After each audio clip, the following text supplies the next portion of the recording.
Hello, this is Let's Talk About Myths, baby, and I am your host, Liv. You know, the same person who's always here. It would be a little bit weird if I wasn't.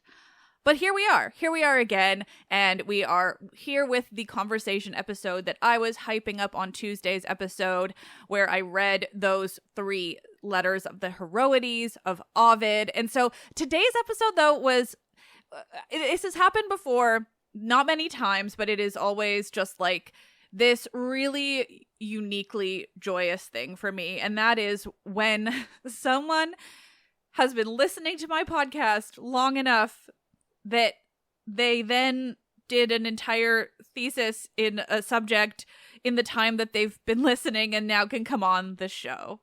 And that is the case with today's episode with Asrar Mattsson Chaara, who I spoke with about, and this is where we bring it down a little bit, but I promise the episode stays as fun as it possibly can. Asrar joined me to talk about the suicide specifically of specific women in Ovid's Heroides. That is a feature of a number of them, and so we talk about that quite extensively. So as with the episode on Tuesday, here is your big trigger warning. Again, we are talking about mythological women. That's actually brought up at the beginning because there is one historical woman who is presented in Ovid's Heroides in that way, and we talk about how and why Asrar kept that completely off limits and did not look there at all. So really it was just specifically looking at these mythological interpretations of women. So that is all to say, I don't believe it's not very graphic, and we don't go into, in particularly tragic detail. We're more talking about the concepts, what Ovid is doing with the myths, with the characters, with the women themselves. And so you can be warned, but if you proceed, it is an incredibly fun conversation. Asrar and I had so much fun, down to it being a couple of ADHD brains kind of popping off, just going everywhere. But these characters are so interesting. Ovid, as you all know, is so interesting and weird and just kind of questionable. And this episode was really so much fun to record. I will never get tired of learning of Ovid's eccentric choices.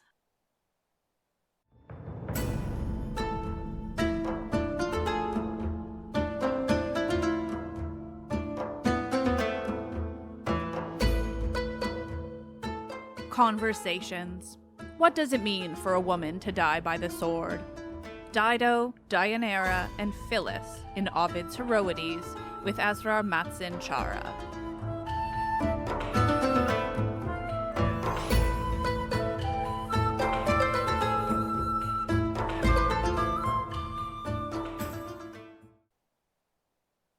Oh my gosh. Okay, well, we'll just jump right in because honestly, this topic, yes, I'm so ready for it.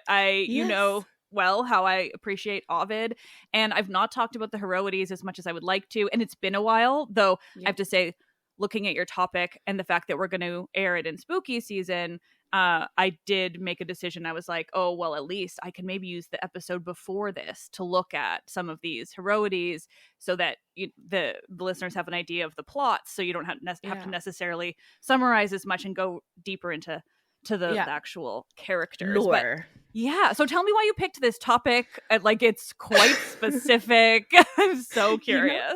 It's actually so weird because basically it was my first term doing classics at the university, and one of my professors, just in an offhand comment, we were actually discussing Ajax's suicide, and then I think a month later we were studying the the passage in the Aeneid where Dido is stuck on the river Styx, like in the what's it called, beaches of the river Styx. Yeah. And she couldn't pass. And I was like, but why? Ajax could pass. His suicide was heroic. What about Dido? And so I was just like, so something just started growing in my mind. And then my final semester came and I was going to write something and I didn't even know what. And I was like, okay, so it's going to be female and it's going to be suicidal. It's going to have something to do with those two things, something with women in antiquity and suicide. And then my mentor was just like, okay, but you should look in Heroides. And I was like, okay. And then I just got stuck. And that became my life. And I still haven't moved on. This was over a year ago. And I'm still just in this amazing world. And so, yeah. And that became my bachelor thesis, which is called Suicide in Ovid's Heroides. And it's a study which focuses on 4 women. So it's Phyllis, it's Dido, it's Deianira, and it's Kanake. Because so I chose these 4 women because they are the only ones that explicitly take their lives in Heroides. There are other suicide myths in the Heroides, of course, but none of them explicitly expresses a suicidal thought or suicidal plans or a suicide in the letter. So yeah. Okay, this is just me and Heroides and there's one Heroides that I just like to totally ignore because of its content, but I swear the reason was this. Doesn't Sappho like kill herself over a man? But what is it? Like, I'm glad you didn't cover that one. I'm very glad because I think it's utter bullshit. I was like fictional. Got it. Okay, First of all, I was like fictional, and also I wouldn't presume to analyze a letter about a woman who has been alive, who has had her life, and her fictional suicide. That felt kind of bad. Good. No, I would feel the same. And for me, like, I think it is like this gross, bizarre 1,000-year later, like misogynist nonsense to suggest that was the fate of her when there's no other evidence. Once I was in Greece and I was talking to a man in a shop, and somehow Sappho came up, and he was like, "Oh, I think I have a Sappho tattoo." It was probably that he asked because that usually happens. And he was like, "Yeah, and he starts talking about this as if she actually did kill herself in the way she does in the Heroides, like as if that was the actual Sappho fact." And I was like, "Oh, I hate that that's even a thing that people think." So I'm just all to say, glad we can set that one aside and never talk about it again. It never happened. No, we just ignore that. It's not real. It's like what's the other one I like to ignore? The telegony. I have many such works that I just like. It's not real. What if you do not exist? What if you just don't exist? Can we just? But, so perfect. So you focused on the mythological women, and what's interesting about those, like there are 2, Phyllis and Kanake, that I have not even covered on the show before. I think just because. No, I don't even know why. I think it's just because I'm less familiar with the myths themselves, or there might be only the Heroides that survive of those myths. Yeah, there's not a lot of source materials about Phyllis and Kanake. Yeah. So it's kind of hard to study them in depth. Yeah. It's really just Ovid, right? Yeah, I think it's mainly just Ovid, because I did try and like scour some because in my Deianira chapter, I actually go into a bit to see like the evolution of the character, and I do the same thing with Dido, like where did she start and where did she end up? Because I think that also, because what is so fascinating about these women, mythological women, even though they are mythological, is I think they really can mirror the way their current society view them. So if you see Deianira in the beginning, when you see like vases of her, or when you read about her in, I think, Apollodorus, etc., she is fierce. She is like a warrior. She herself is someone to count on. And this evolution just kind of just turns into, she was a very sad girl who accidentally killed her husband and then killed herself because she was sad. Yeah. And I'm like, yeah. I'm sorry, I got distracted. I don't know if you could hear my cat screaming her little head off in the background. No, oh my god, she literally was just walking around hollering at the top of her little kitty lungs. Very angry about the fate of Deianira, I'm sure. So Deianira is so interesting because, I mean, she's of all of the characters that you're working with, I mean, Dido too, but even still, like Deianira is the one who is the most grounded in like surviving tradition, and really, really important surviving tradition, right? Like she's the wife of Heracles. So I mean, maybe, well, I suppose I should say Hercules, because you are talking about Ovid. She's the wife of Hercules. That's fine. I will probably forget. We'll see. I will probably forget as well. I almost forgot every single chapter. Like when I mentioned him, I was like, no. Could I take some credit? You can. Absolutely. Great. Just making sure. If you've been listening to me for that long, I'm just taking some credit for that. You can take credit for me applying for this. Oh, God. Okay, yeah. So, like, how much were you looking, like, obviously you were studying the Heroides so specifically, but, like, with a character like her, like, how much were you looking back at that? Like, you're saying you were looking at some past traditions of her, but, you know, like, did you look into, because I'm just trying to think of how it happens in, say, Sophocles, like that she dies, like, or is it, can you remind me? And that is actually very, very interesting, because I actually wanted to weave in Sophocles actually, because the super interesting thing is I found this article which basically covered a lot of parts of Deianira's evolution by Edwin Carawan. A very amazing article. And basically Sophocles kind of changed Deianira in a way, because he gave her death by sword. And it is believed that it was actually his invention, Sophocles' invention in the Trachiniae, that she killed herself with a sword. Because before, the myth said that she hanged herself, which is a very shameful way to die, like in antiquity. It was like covered with a lot of shame to take your life by hanging. But Sophocles gives her a knife. Yeah. Which is basically the most honorable way you can commit suicide. And not only that, Sophocles tells us that she stabbed herself in the liver. And the liver is basically like the manliest way you can commit suicide in antiquity, is to stab yourself in the liver. Why the liver? I don't know. Maybe because it was hard. Like, okay, that's so interesting. I didn't know that, but now all I can think of, though, are the punishments by the liver, getting stabbed or pecked in the liver. Because both Prometheus and, I was reading something for a future episode, and reminded that both Prometheus and Tytios are punished with that, like getting, I guess that's just, I mean, it must be connected. I'm sure there is some reason. Maybe it is that it was hard, like you said, but I love that it is painful, connected across these different things. Yeah. Okay. Yes. Yeah. And I love that Sophocles was just like, no, she's not going to hang herself. Yeah. She's going to be sad, and it's kind of going to be a mistake, but she's also going to die in the manliest way possible. Yeah. And so I find that evolution extremely interesting, but that is also why I kind of argue that she takes the role as a pater familias, because basically, so my thesis is basically, and I'm still going to work on this. This is actually going to be my master's as well. I'm going to build upon it. So basically what, it's Deianira, and I'm going to continue. Yeah, she takes the role as the pater familias, because she doesn't, in my opinion, according to my research, she actually knowingly killed Heracles. She went in with the intent, and this is actually supported by the early Greek sources, because in the early Greek sources, she poisoned the cloak and sent it to him, and then she hung herself. Well, yeah, I mean, because it's been a minute since I did the Trachiniae, but I mean, it's that she kills him because she thinks that he did something he didn't. Is that right? Like he did do something? So basically in the Trachiniae, it's kind of, Sophocles is kind of iffy about, like, does she know or doesn't she know? Right.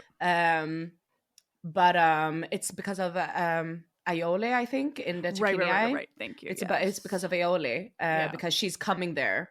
Right. And the Hercules purpose is kind of a piece of shit. Like, I mean, I have a nickname for him, actually. Yeah. Herc the Jerk.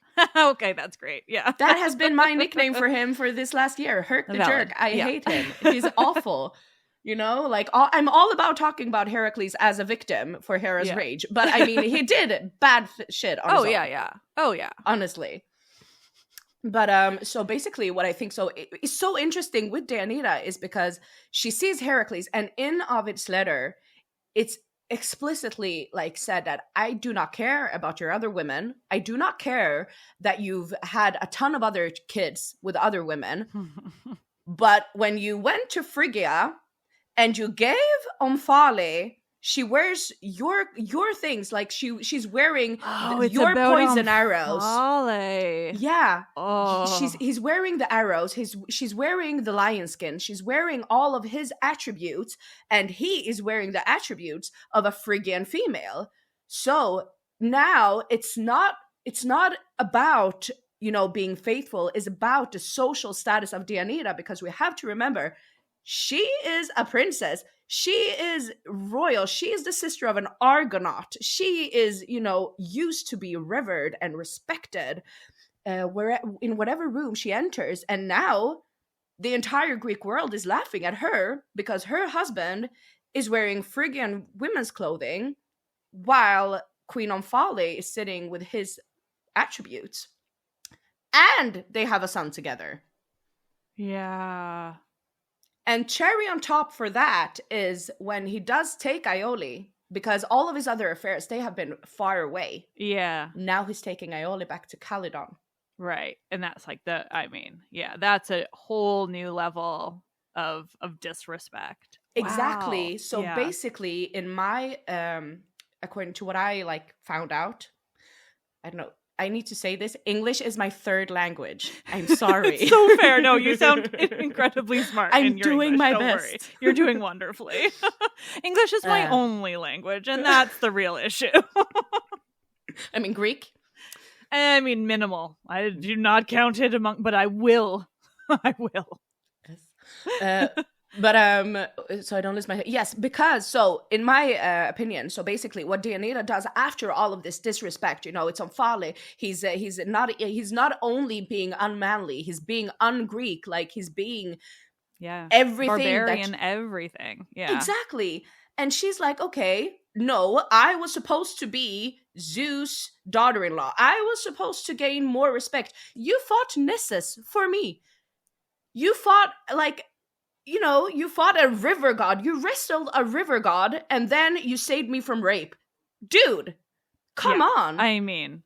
And then she has to save the reputation of her son, because we have to remember they have a son. Mm-hmm. And the son's reputation, how is that gonna look with his father running around in Greece doing all of these things? It can't be. Yeah. So, in my opinion, that is why Deianira basically just, okay, I will poison you with this blood. And I actually believe that Deianira knew that the blood was poisoned, because I know it's a very great researcher, Sergio Casali. He has also made the argument that she has to have known, because Nessus, who gave her the blood, or like gave her the blood, she collected the blood from, was shot with the arrows from the that were dipped in the poison of the Hydra. Yeah. Of course, that blood would be infected with the poison. She's not stupid. Again, she's a highly educated princess. Yeah.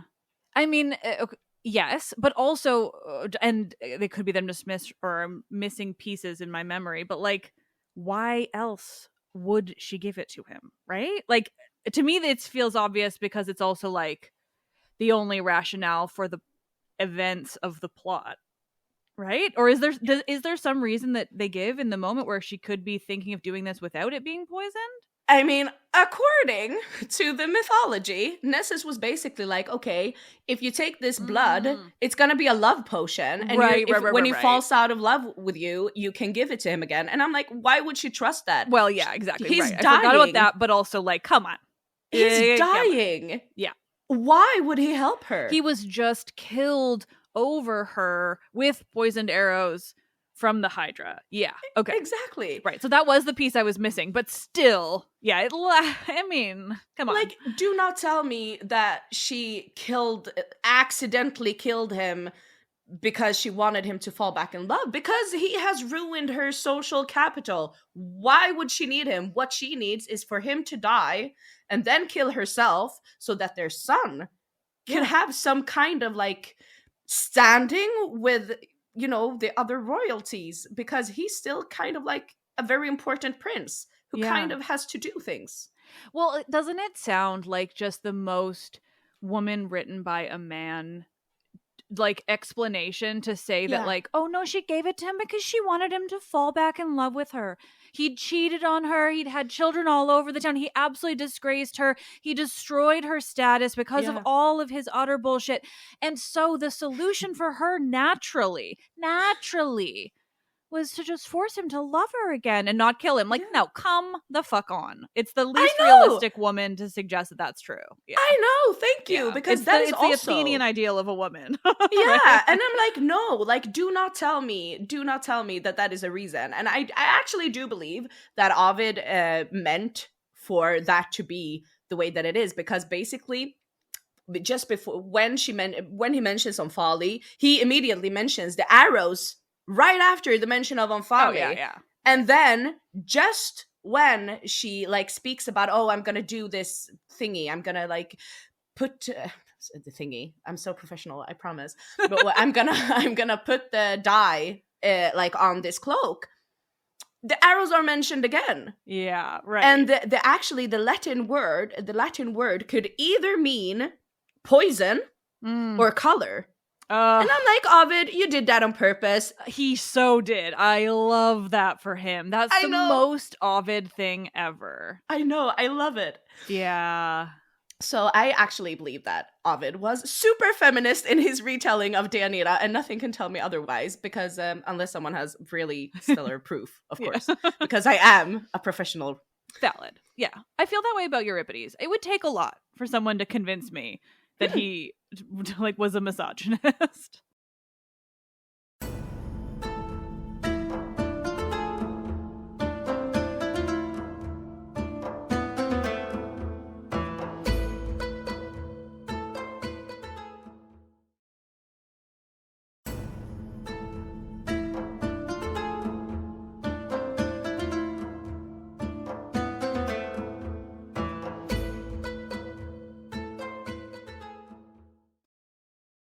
And I also feel like this is like told in a way in the myth of Dido as well.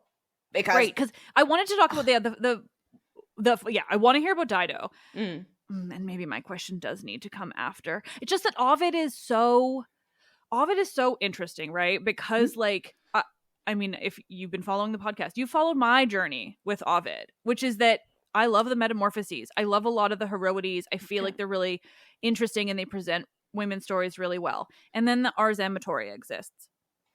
I know. And you go, what are you doing, man? Like he is baffling in a way that is utterly fascinating. I know. But also infuriating. So it's like, yeah, like he has all these things that can be read as so explicitly like pro-woman. I'm hesitating to say feminist just because of that like actual technical definition, but like pro-woman. And then other things where it's like, are you the worst misogynist I've ever heard of in my life? And it's just so interesting. So your read on Deianira is that it's feminist. And if I recall, my past read on Dido is that it also is. Like, so I would love to hear more about Dido as well, especially as somebody, the other character that we have covered on the show. Yeah. Dido. Oh my God. My love. I actually was so scared. Like, a baby bachelor student, what am I going to say about Dido? And my mentor was like, no, but you have to put her in. You literally cannot write, a thesis about, like a bachelor thesis about suicide in Heroides and not do Dido. You're not allowed. And I'm like, okay, so I'm going to do it. And it turned out to be like the best experience ever. She is such a fascinating character. And I actually, like, I talk about these people like they're people because I've been living with them for the last year. But Dido to me too, she feels like a person in a very real way compared to a lot of others. Like Dido is real for me because she and her evolution as well. And that is what infuriated me when I was writing about this amazing mythological woman. Because I only had like surface level knowledge about Dido, the usual, what we know from Virgil, Queen Dido of Carthage, yada yada. Yeah. Very surface level. And then I dove down into her mythology and I was enraged. Okay. Hold on. Now we have to talk about that for 2 hours. So I'm only slightly joking. But when I covered Dido. I could Mm. not find anything outside of like little tiny blips in Yep. Roman sourcing. But like, do we have mythology for Dido outside of or Barely. preceding? Okay, great. Let But me what? just Yeah. But let what me did you just find check then? my footnotes. So basically, there was very, very small, very, very small things. Basically, all I found were references in the Harper Dictionary of Classical Antiquities, which are these very, very small passages about her fleeing and having to marry Yarbas after she founds Carthage. She does everything, and then her noblemen and the other kings want to force her to marry Yarbas, and she's like, okay, but deep inside she's like, fuck that, I'm not marrying anyone, I want to be alone and rule, but if I can't rule, I'm just gonna die. So to avoid marriage, she kills herself on a burning pyre with a sword. That is the original Dido. She kills herself on a burning pyre with a sword to avoid marriage because she's going to be faithful to her first husband, Sichaeus. And then Virgil comes and is like, but maybe she kills herself on the burning pyre with a sword because she's so sad. Yeah. Well, also, and so I recorded a conversation recently that hasn't aired yet, but with Stephanie McCarter, who did that Ovid translation last year, and she has a new book called Women in Power, and so she looked a lot at Dido as well, and what she pointed out, and like, I mean, she just put it so much clearer. Like, I had an idea, but just the way, like, it is pretty cut and dry in the Aeneid that this bit of Dido's story is meant to explicitly blame Dido for the Punic Wars. And I always was like, oh, I know it was meant to like make Carthage look bad, make them look like they needed to be destroyed because Carthago delenda est. But like, I did not realize that it was so explicit in the lines that like she is the cause for the wars. And that's actually very interesting because we find like passages because Anna, her sister / whatever. She is actually later turned into a Roman deity, and she appears in another play. I think it's Punica. I'm not very sure, but I think it's called Punica. And then she like kind of just appears like a saint and is like, I'm gonna bless you. Oh. Yeah, I think, don't quote me on this, but you can use it for yourself if you want to, because this might be super wrong, but I remember it and it's really interesting because it delves down into this with the Punic Wars. Yeah. I'm just realizing how just the extent of Roman propaganda around the destruction of Carthage, it's it's disgusting. So relatable though too. It's not irrelevant today. It is not. It's very much not. It's still being actively used right now. Literally, we're watching it all on our phones. It's literally Carthago. And on the big screen. Yeah. Propaganda is very real. Oh my god. Wow. Augustus really did something when he made the Roman propaganda machine, because he turned it into a monster that is taking over the entire world. And like, I mean, truly, though. Like, I mean, Roman imperialism, too, so specifically that, like, particular type of imperialism, because Greek was imperial, but it was bad, but it did not have the same level of, like, violent destruction that the Romans did. Nope. Wow. Anyway. Yes. Whew, yes, that Dido. is so fascinating, though. Like, so do you know the sourcing, like, the where the original sourcing came from? Are these, like, Scolion? 1 second. Yeah. We'll insert, or I'll mention the source later if we find it. But it's just so interesting to look at this, because I know, when I went searching for Dido outside of Roman propaganda, it was really difficult. This was the only thing I found. Well, but how fucking meaningful is it? Like, how much of a difference does that make? It's like a complete vindication. That's why I'm like, oh my god, like, where is this coming from? Like, was it Roman? So like, I'm gonna do some digging on my own too. But it's hurtful also. I feel like it's super hurtful. I, as a woman, felt hurt by this like bastardization of her death, because here she is in the original being like, no, I don't want to get married. That's why I'm gonna die.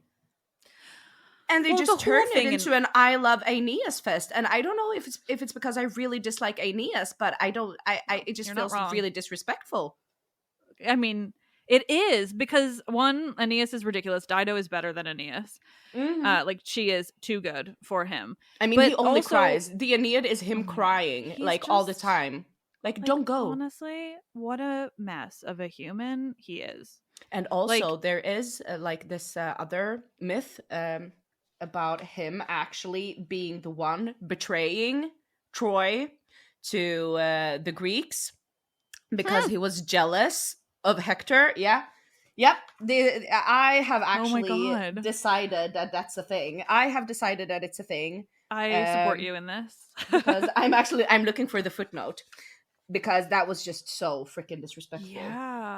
Yeah, and considering that, like, it just like becomes so much more it's become so much more evident how rude Yeah. he is as a person to Yeah. Dido as well.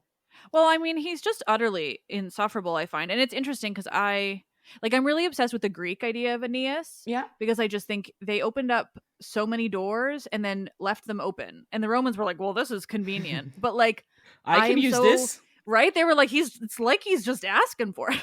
Oof, that was bad. But like, truly, I just am so curious, like, what the Greeks had in mind for him that is either lost or just like, I don't know.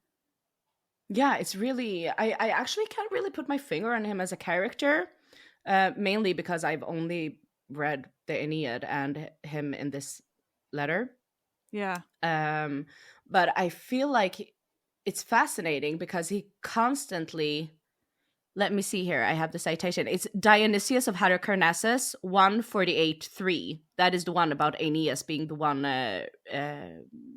selling out the Trojans. Oh wow. Yeah, so I mean, that's so interesting. So that being so the start Ovid is of really Dido. going with the Virgil. Yeah, Yeah. no, yes and no. Yes and no, okay. I would say. Yes and no. He is going with Virgil, but he also makes Dido pregnant. And yes, and he's also making Dido extremely pissed off at Aeneas the entire letter. Like, the amount of disrespect she's giving him. I remember reading it aloud for the show and just like, yep. Oh yeah, good shit. I know, I love it. Would hate to be on the receiving end of that letter. Yeah, for real. Yikes. But that is also why I was so stuck with it, because so we know she's under a love spell. And basically my take on Dido is that she becomes insane, like slowly insane, because she has such strong morals, which we see throughout the letter, and also in Virgil, because she's always referencing back to her husband Sichaeus, and that she's not supposed to do this. And in the letter she's like, how did I do this? Why would I give you the entire rule of Carthage with me when you just arrived? I don't know you. I don't, and because she's consistently, I know, it doesn't make any sense. Get the fuck out of here. And she's consistently listing these things in her letter to Ovid, but she's also always backtracking and be like, but I love you and I can't live without you. So basically she even wishes for Aeneas' death in one passage, where she's like, I wish you would drown. I wish your ships would just like be destroyed and you would drown. And then immediate she's like, no. I cannot be like, I couldn't wish death upon you. Let me die instead. So it's very contradictory. And I feel like it's the perfect depiction of a woman who, she has her morals, she knows what she wants, she has this vow, she's not going to betray her husband, she loves him even though he's passed. And now this dude shows up from Troy with no money, nothing. He says he's royal, he says, he's the son of a goddess. She doesn't know him. She gives him everything. She even goes to this cave where, when it's constructed by Juno and Aphrodite, that they're going, to sleep with each other, enter marital, blah, sexy blah, blah. marriage. Yeah. Yeah, exactly. And, there are, the signs of marriage all around to make it more legit for Dido to accept it. But in my opinion, that just makes it so that she can't accept it further, because she has betrayed her one moral thing. She's supposed to not marry, be faithful to her husband. And now she's pregnant with another man, has given him half his kingdom because of a crazy love spell. And that is making her crazy. And that is also why she hates this man, because he accepted it. Like, I mean, he wasn't super. He didn't say, okay, queen, why would you give me all of this? You don't know me. I can stay here for a while and be on my way. He accepts it. He takes the rule of Carthage. He sits beside her. She flaunts him. You know, they are together. They are a couple in everything.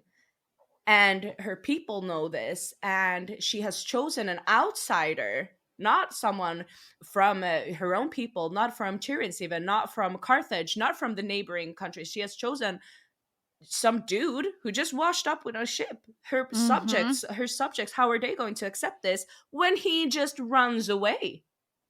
He just leaves. And there she is. She has, you know, she's a woman. This is also so important to remember. Yeah, she's a woman ruler. Like, there's already so much going on, so much up against her. Exactly. And what is she going to do? She is pregnant. She has betrayed her morals. She can no longer look back at her husband with the shrine she has to him and feel peace because she has betrayed him, even though she didn't mean to.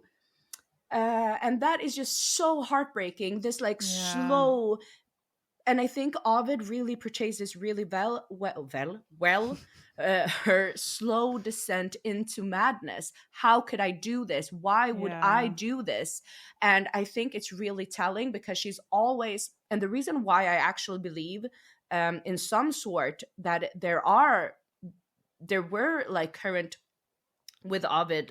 myths that portrayed Aeneas as the betrayer of the Trojans. Is because he always, when Aeneas is described, it's his Phrygian betrayal, his Trojan betrayal with his Phrygian sword, with his Trojan sword. So his ethnicity is always tied into the sword that she gives him and his betrayal. And she also brings back, and she was like, oh, you said that you lost your wife in the fall of Troy. You wept and I believed you. You're a liar. So I do believe that that is the wildest part of the Aeneid. Just like, where's your wife, dude? Sorry, I don't know. I forgot her. Where's your wife, dude? I mean, fucking Aeneas. Seriously, I do believe everyone at my university, everyone who knows me, knows that I cannot with Aeneas. I can't. Like this. I mean, I made a huge joke out of covering the Aeneid by being stating him along the way, so I get it. But no, I mean, it's so interesting. I realized I cut you off, so if you remember where you were, please keep going. Yeah, no, because like, and I feel like it becomes more evident, like how Dido is being insane. Like she's crazy, and she kills herself partially because she's acted a way that is, it doesn't make any sense for her. It's so far away from her character, from her morals, and everything she stands for, and she has lost her position of power. Nobody respects her anymore. She has taken in this dude, this random Trojan dude. He has sat beside her. She has shared her home with her, her bed with her. And now he is gone. He is leaving. What's left for her to do? Because the kings are already upon her. The kings are upon her. Jarbas wanted to marry her. She chose an outsider, and that outsider is now gone. He has left her with a baby in the belly and a Phrygian sword and a lot of betrayal. What is she going to do? Her only way out is to die. Not only because her like position as a queen is compromised, but also because of this madness. Like, how could I live with myself? And I think that is so telling when you look at like the last line of the letter, which is in Swedish. No, it's basically on her gravestone. She doesn't want her gravestone to say that Elissa, wife of Zacchaeus, rests here, but she says that people are going to read on her gravestone, and this is so hard, Dido killed herself with the sword she got from Aeneas. The blame for her death is in that way doubly his. This is very freely from the Swedish version. Yeah, right. Wow. I mean, I know, but I Yeah. also feel like that is so telling about her inner anxiety. Like in death, like she loved Zacchaeus so much, and Alyssa is her true name. That is who she grew up as. That is who married Zacchaeus. But that is not who she's going to be in death, because her death was Aeneas' fault. Yeah. And she killed herself with his sword. And forevermore, everyone will know it's all his fault and he's an asshole. Yeah. Ovid is so weird. Like, he's just doing such, I mean, yeah, I just feel like these are such great depictions of women, and then also like weirdly contradictory to so much of his other work. Like, I do want to say that, maybe he was young, maybe he was growing. And then, and it's very possible. And I mean, I think it just adds to the intrigue, because I mean, there's a huge possibility that the Ars Amatoria was done like in some kind of satirical way, right? Like, it's possible. I mean, I think it's a lot for it to be satire, but like, it's very possible, No, but I also think like a thought, I haven't dived into this, but a thought that kind of followed me is like the shift in his literary works is very much around the time when Augustus goes bananas and just like nobody can have sex anymore. Right. Those morality laws. I mean, yeah, I have feelings about Augustus. I mean, yeah, valid.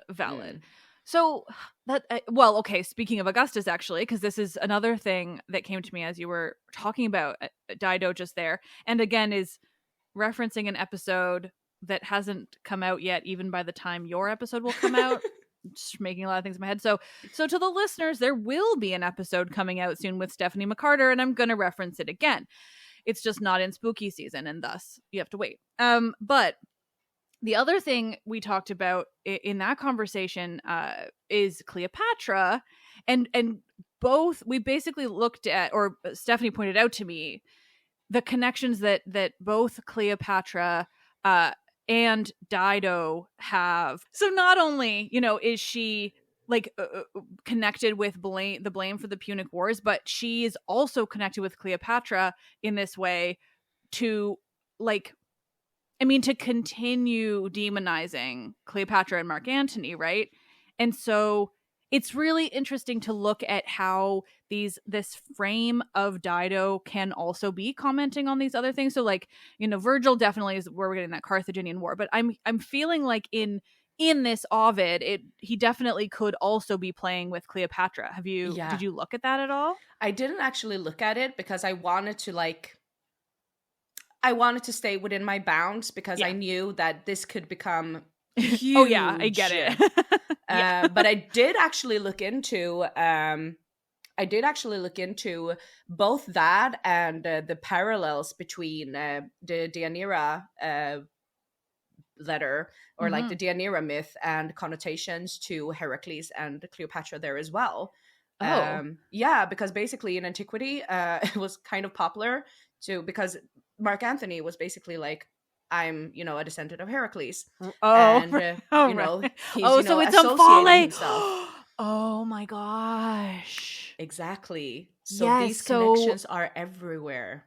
Well, and that I love that, because that leads me right into the other thing I was going to say, based on everything you were talking about with Dido. And, you were talking about how many times Aeneas is called the Phrygian betrayer, right? Yeah. Like, that is also screaming Mark Antony to me. Yes. Like, because the thing, to the listeners, like the thing about the Phrygian, I mean, it's interesting because like obviously the Trojans did take Aeneas as their heritage, which by all rights of biology would mean that like they are also supposed to be the same people, but they're still sometimes using this word like Phrygian, which is a really specific use, and it's like in a lot of cases a dig, if not downright like an offensive term, because it has all these connotations with the East and femininity. They loved, and a lot of this, my knowledge is coming from Greece, but I know Rome had similar, so we'll say that. Yep. But yeah, they loved to suggest that the people in the East were like these feminized weirdos, and that's where the myth of Heracles and Omphale comes from, why they swap clothes. And then it's also something that is later applied to Mark Antony, because he was seen as like that version, it was like a whole betrayer thing with Cleopatra and all that. So It's so interesting. I So know. it definitely feels like he's making these digs at Mark Antony at least, or and Cleopatra. Yeah, it wouldn't actually, like, it wouldn't surprise me. And I'm going to, when I'm done with this, I'm never going to be done with this. When I'm done Valid. I know the feeling. When I'm done with this, I'm actually going to try and just look into how the literature from this era actually mirrors what was going on, because this is a very tumultuous occasion in the Roman world. And I also believe that if you look at these like letters, and you look at these female expressions of having lost power, having lost privilege, having lost the ability to make any other choice than to die, how many women wouldn't feel that way because of the freaking decades of uncertainties that just have been going on? Like, Ovid grew up in like the worst time to be a Roman ever. Yeah.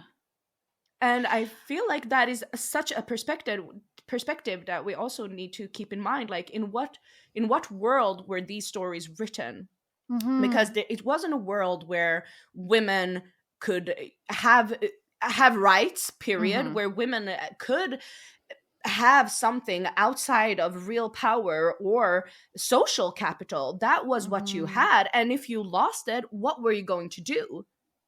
Mm-hmm. And I do believe that I took with me a part of, having, because I did grow up partially in Morocco. I did live there for, a few years, I think about 3 years in total, when I was very, very young. And so I watched these women who didn't know how to read, didn't know how to write, who were married off. My aunt, she doesn't know how to read, she doesn't know how to write. She was married off. The oldest of her siblings, of her female siblings, her kid sisters could go off, and one is actually a professor, but she couldn't. So she was super tied to that. And we have to remember that these women in this time, in Roman times, very much had the same experience. They couldn't choose for themselves. And I think that when we look at it through a Western lens, that becomes lost, because these women, even though mythological, because they were probably real women in the same situation. They represented the stories of real women in whatever way we can have them. Like they remain important for that. Absolutely. Exactly. So why? And that is also the lens that I tried to use when I was reading this, and when I was like doing my research. Why would these women kill themselves? Would they do it over sadness, over loss of love, over no, they would do it over loss of power, over loss of privilege. And like Dido, she is pregnant. She's sitting there on a throne all alone. No social capital at all anymore. Her power is crumbling because nobody respects her. What is she going to do? Where is she going to go? She can't go anywhere. If she goes back to her homeland, her brother is going to kill her. She has nowhere to go. Yeah. And he took everything from her, essentially. I mean, it reminds me a lot of Medea and Jason, right? And specifically in Euripides and Medea. Like, I mean, I think if you just very simply look at the murdering of her kids as a stand-in for suicide, like the point stands, right? Like, for her way of dealing with the loss of everything, and that would, because to her it's that her sons had been ruined by what Jason did, right? And that's objectively true. Like, they were now no longer tied to a Greek. They were just barbarian children, and he was going to forget about them. He was going to have his Greek children and be perfectly happy. So Medea was going basically she was going to have to be the one who like watched as their lives became, in her mind, worthless. And so that's what she does. And I think that that's just saying, I mean, I think it's saying a lot about the differences in Greek literature versus Roman literature, and of the times and everything. And like the fact that Medea does, I mean, in the Greek, like, there's a lot deeper ties to the divinity, and Medea is technically divine. And so all of these things, like, for why it's not a suicide, but I think that the same ideas stand, right? Like the same kind of rationale. And I think, I mean, it's so interesting to talk about these women this way. and then, you know, like just the way you're looking at it, like, why would they do this? Like, what is really happening? And then you still have that in the back of your mind, like, okay, this was written by a man.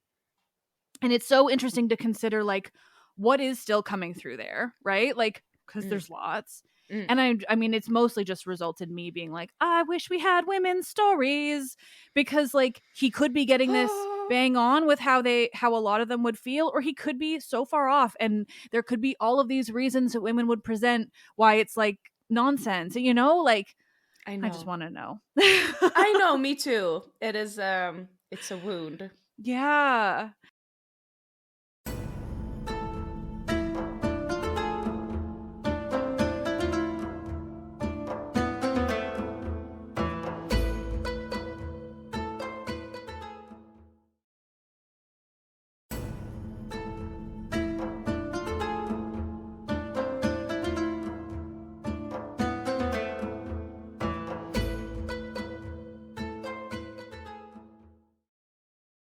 In my paper as well, I do not focus a lot on Kanake because honestly, it was just depressing.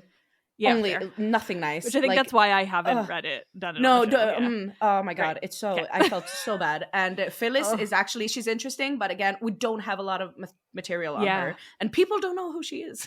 Yeah, what's the man's name? It's Demophon, son of Theseus.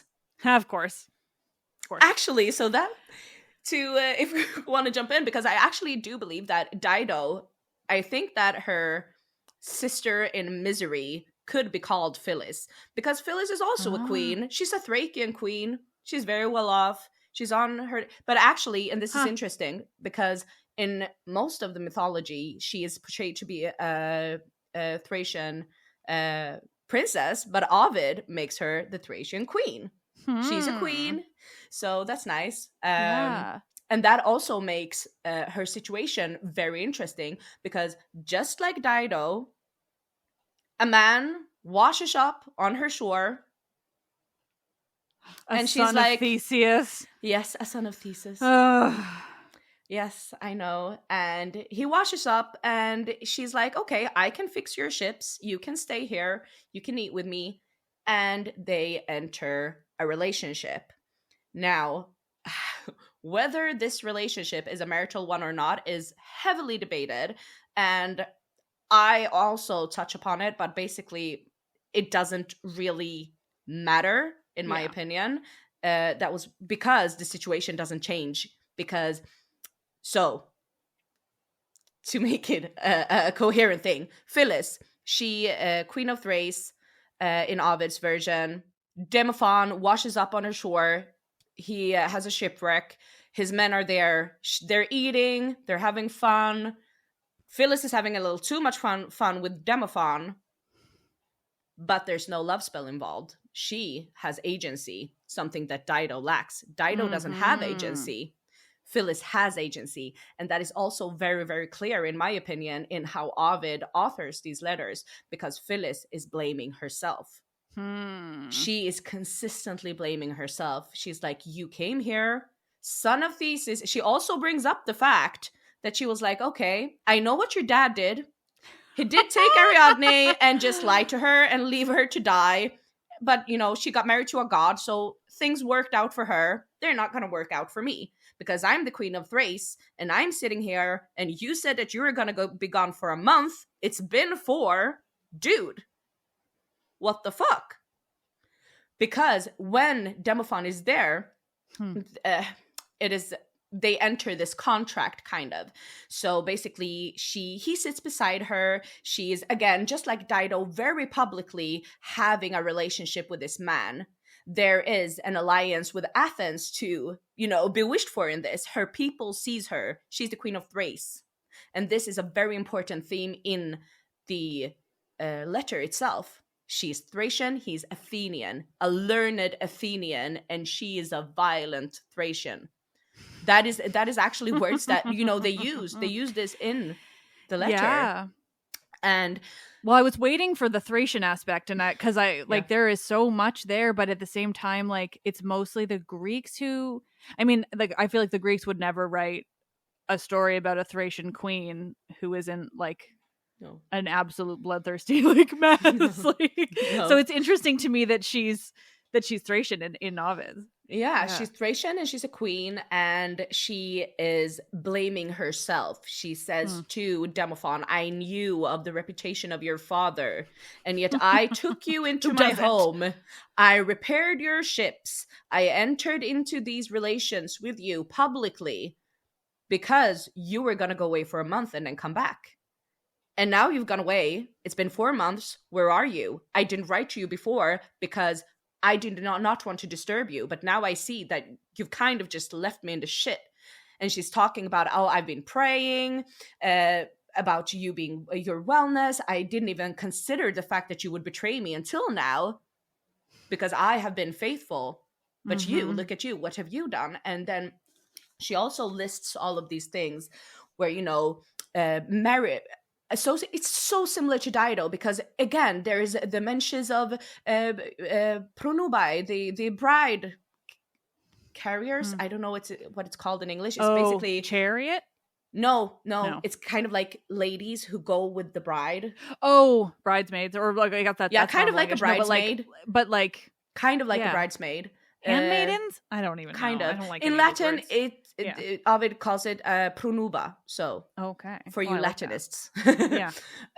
So all of these associations are there to marriage, which makes the situation to Dido so interesting because they're rulers, powerful women, barbaric in, you know, quotation marks, women who lose their power, but on two completely different wavelengths. Dido doesn't have a choice. Phyllis has a choice. She trusts a man, which she comes to regret because as she's writing this letter, she's like, where am I gonna go now? Because my people are telling me that I should go to learned Athens, but I can't go there because you abandoned me. And they want to look for another queen to rule in armor-bearing Thrace. What am I gonna do?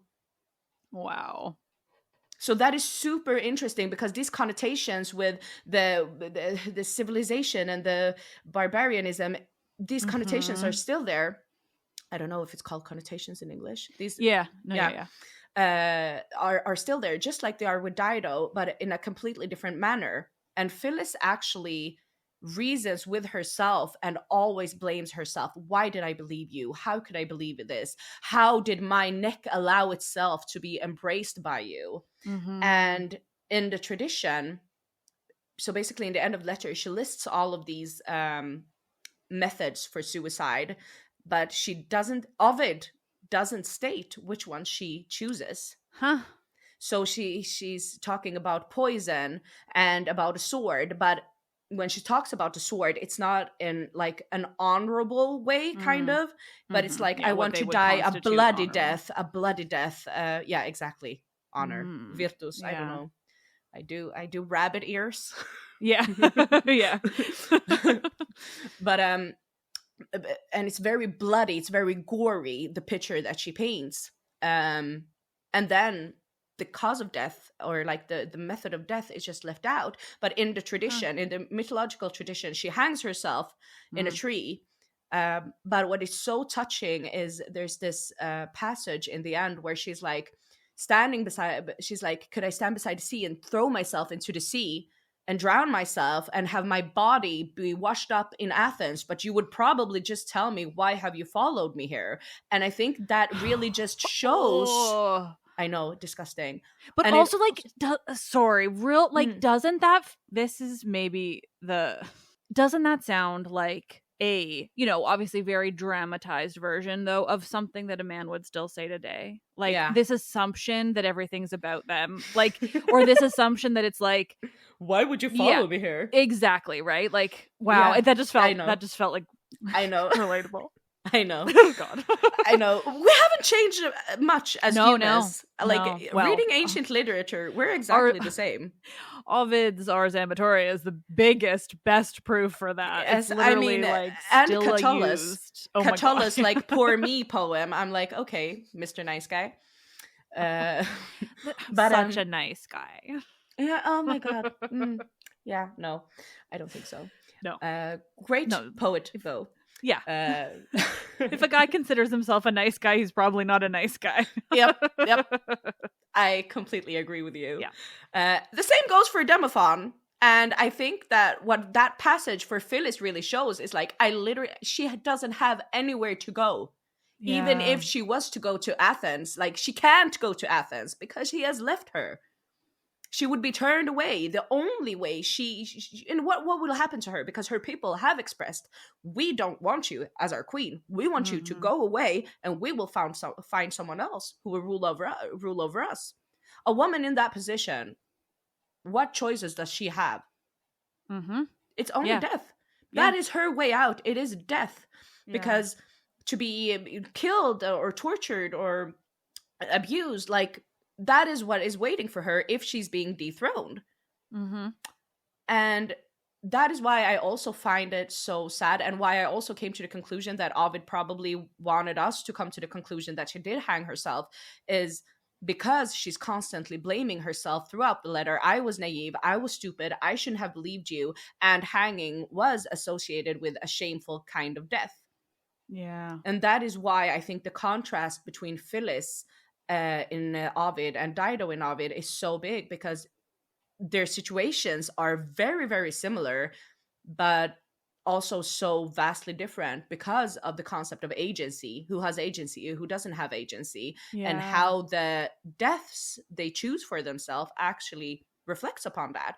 And I also find the same thing being true for Deianira, because if she has taken on the role as this paterfamilias, she is the paterfamilias. She is the one who will keep the order in the family and restore the, in quotation marks, honor. She gives Hercules, she gives Herc the jerk a really, femininely coded death, and a painful one, because it hurts. He dies by poisoning, something that is very associated with women, but she gives herself the death of a man because she stabs herself in the liver. So I do think that also shows... It's an Omphale situation. It's another gender swap. Exactly. Wow. I love it. And that also becomes super clear when looking at the letter of Kanake, because, so basically... This is very depressing. Yeah, we'll focus only just the briefest on this poor woman. So basically, she is the daughter of Aeolus, the wind god that also gave the winds to Odysseus. Fun fact. That went well. Yeah, super well. And she has siblings, and the dearest sibling to her is her brother Macareus, with whom she has not entirely... she has not entirely sibling-like relations with, but they kind of divine, and I think that's why they kind of do it, because she is technically divine, and there is mentions like, okay, if Zeus and Hera did it, why can I? It's that vibe. Not wrong. They're not wrong. Exactly. And there is actually previous myths about like with in the Odyssey, where Aeolus basically marries off his kids to each other because they're divine. So and this version of Kanake just kind of poorly was Roman, and couldn't be together with her brother and happy. This is very He wrote another like this in Metamorphoses too, though. There's a woman who like falls in love with her father and seduces him. Ovid, and it's a whole, calm down. There's like almost none of that in actual surviving ancient Greek myths, dude. Like, what are you doing? A lot of incest. He's focusing on a lot of incest, and I don't like it. It's very distressing. And basically she falls pregnant. She loves her brother, they have relations, she's pregnant. Her dad can't know, but this is also so sad, because throughout this letter, it's always like the focus on what's going to happen to me and what's going to happen to the baby. There's not a single line where it's like, what's going to happen to my brother? What's going to happen to Macareus? Because nothing's going to happen to him.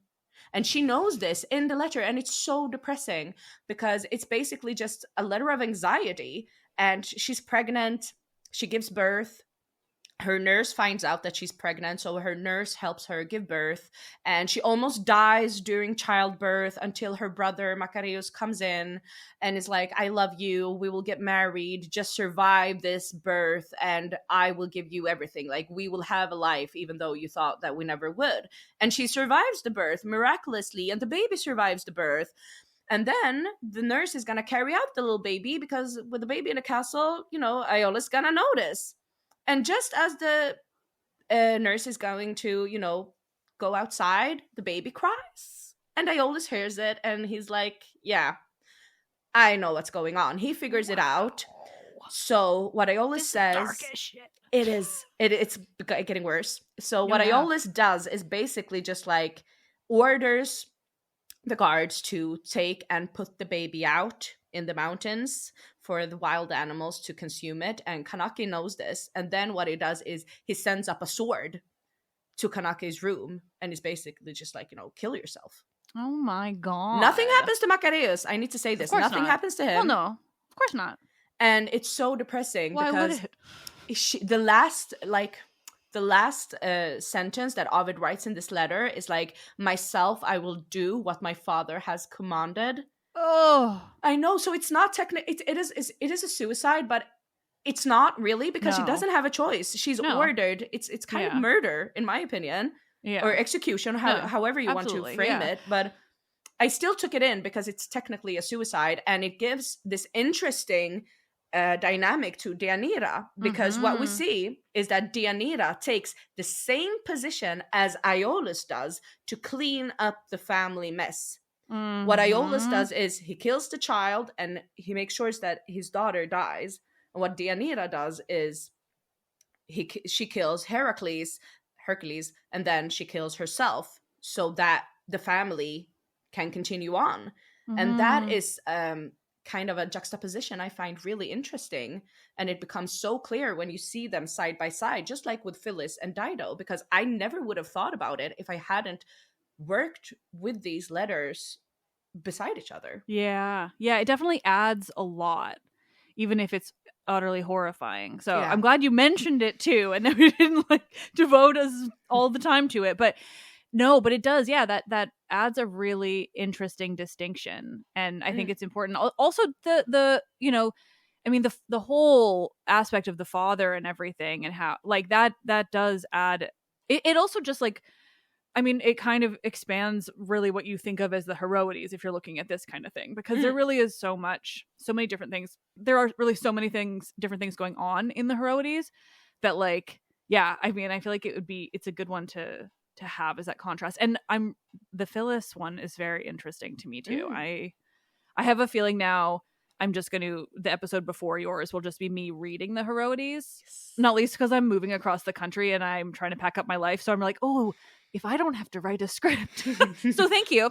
But also that is so interesting because when you look at, so with these four women, we have one who probably hung herself, but definitely didn't kill herself with a sword.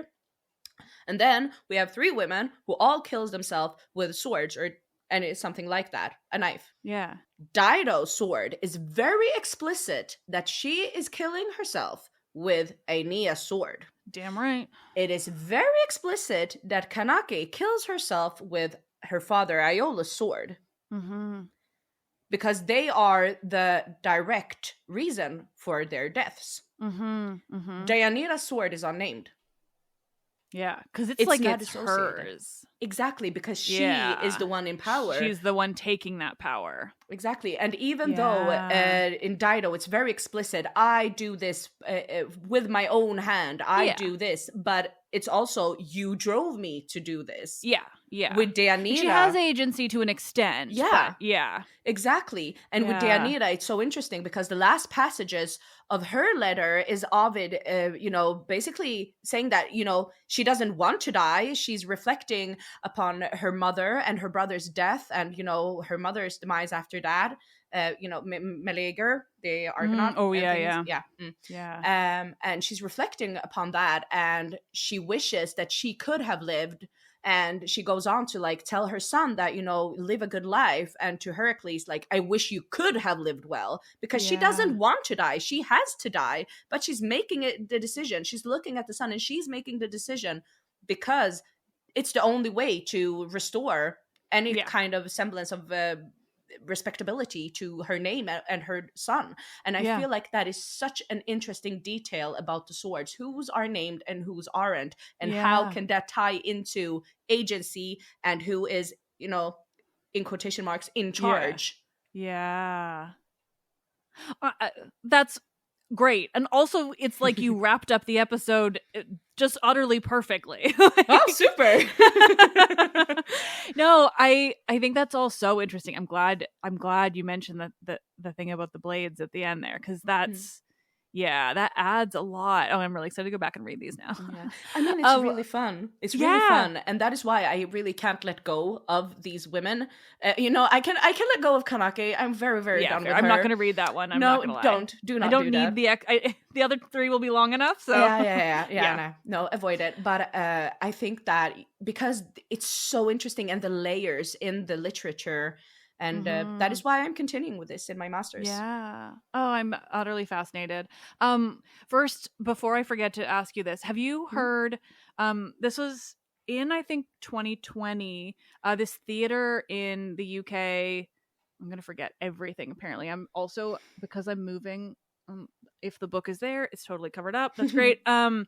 Basically, there was this theater in the UK that did an adaptation of the Heroides, back in 2020, and they called it 15 Heroines, and so it was like rewritten. They basically playwrights rewrote each of the Heroides as one woman performances. Oh my god, it was amazing. Because it was in 2020, it was like they did this big live stream, and I got tickets and watched it, and it was done over like 3 different shows, because there were 5, like they did 5 in each. Really good, but they did sell like a print copy of the plays. I need that. Yeah, I'm gonna. It just might be behind. I have like an extra couch cushion next to me. It might be behind this. I actually in which have case, an extra couch cushion in front of me. So do you? Look, it's right here. Oh my god! Do you see this blue at my side over here? That's extra couch cushion, and my books are behind it, and I think it's there. That's wonderful. That's so funny. What if I find a pic? I'll send it to you, or I'll find it online. But I would recommend. I mean, even just for your interest, like they were really good. I don't know if the performance is available anywhere, but it was like a beautiful. I think it was St. German Theater. And such an interesting idea. I never even heard about it. Like, why isn't this bigger? This should be like a thing. I know, it was a small theater. Like, it was not a big production, you know, but it was really, really good. There was like a couple of like British actresses that I knew as well. I feel like a woman from Doctor Who was on it. Like, it was really good. So yeah, I would highly recommend checking it, and to the listeners too. Like, it was great. I'm gonna reread the book now that you've reminded me of it all, because I kept thinking about it in these stories, because they do this, like, it's this beautiful one woman show of like each of them in complete, and they put them in like different, like really unique kind of time periods. Like they really had a lot of fun with it, and it was great. So I recommend that. But I mean, truly, this was such a fun conversation. Yes, so ADHD fueled. Yeah, sorry. Not at all. Oh no, we're equal. We're on equal footing. That's good nice. It's better for me. Much. Oh my god, no. Thank you. Yeah. No, it's better for me when other people are ADHD, because then I don't seem like the one who's like can't keep anyone on topic. So yeah. And also, you know, I'm very sorry for, you know, randomly cutting you off sometimes, but you know. Oh no, my god, it's necessary too. Like, yeah, I do it, and so I apologize as well. But you have to, like, you go, and it's perfect. Thank you so much for having me. I just again want to say thank you for what you're doing. I feel like some people don't see how important I think in academia, like, what you do is just as important as what we do, because if people like you didn't exist, people wouldn't care about what we do outside of the universities, really. And again, I have listened to you since before I went into academia. I was like kind of not knowing what I was supposed to do with my life. And I remember when you were like, okay, working at a bookstore and doing the podcast. And I remember when I applied, I was like, I can make a living out of this. I can do something with the classics, but I want to do it in a university instead. So thank you, because you've also been an inspiration to me. Oh my God! Well, thank you. I even really though I went Roman. Sorry. Yeah, no, I respect it. I like to say I like for the Romanists to come on and teach me things because I don't want to go looking into Rome too much. I find the sources uncomfortable because they don't have the oral storytelling that the Greeks have, and so then I go, I don't like it. That was dramatic. But I do like when other people come and tell me all about it. So really, it's perfect. You didn't step on my toes, and you just can come teach me things. I'm joking about stepping on my toes. It's impossible. But no, thank you so much. This was really such a fun conversation. Thank you so much for having me. It's been so much fun, and I hope that you got something with you from it. Oh my God. Oh no, it's gonna be amazing. Is there anything you want to share with my listeners? Like, do you want them to read more, follow you anywhere? Basically, so I'm really bad at social media. Oh my God, I wish I was. Still, if I could be, I would be. But no, not really. Basically, keep a lookout because if you like Heroides, I'm definitely going to do some things. Hopefully, trying to get some papers out soon. And that's it. And thank you for listening. Thank you.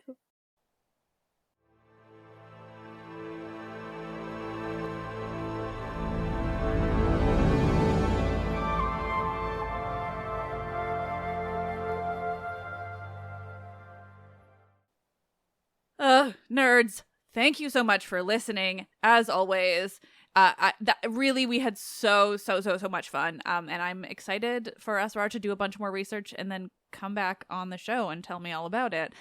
This truly.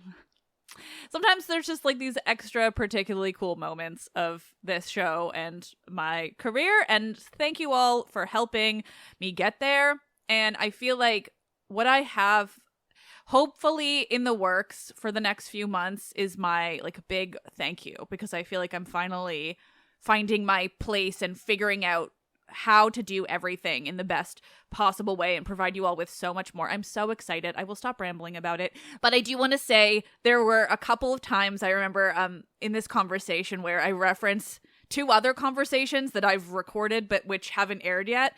We've been doing a lot of pre-recording because I'm moving, and another thing I haven't talked about yet but will eventually, and you'll all laugh at me, and it's gonna be great. But so I have recorded conversations upcoming. They were kind of spoiled in this, so I will let you know that I have conversations coming up with Stephanie McCarter about her new book, Women in Power.